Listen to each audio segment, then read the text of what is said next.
Hello, my name is Paul Farino, and this experiment of buoyancy and water displacement is for my physics class.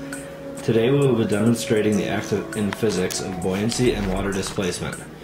First we will be showing how a Jack's toy, when placed in the water, will float to the top.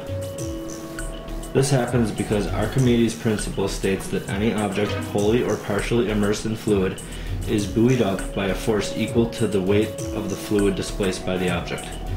A real-life example of this principle is how a boat floats in the water.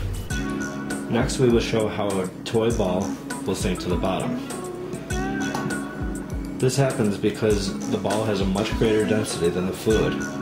When a completely submerged object is placed in the fluid, the water will rise equal to the amount of the volume of the object placed within it. An example of this would be a sinking ship. The ship was floating because the density was less than that of the ocean. However, if a boat had a hole in it and was sinking, it would take on the density of the water inside it also. So it would be greater than the density of the water itself.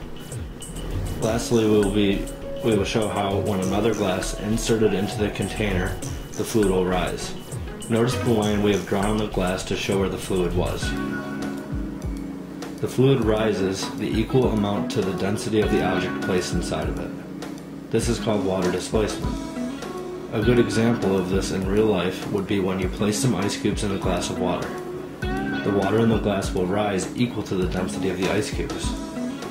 This experiment greatly demonstrates Archimedes' principle of buoyancy and how fluid acts as a force to an object that is put inside of it. Thank you.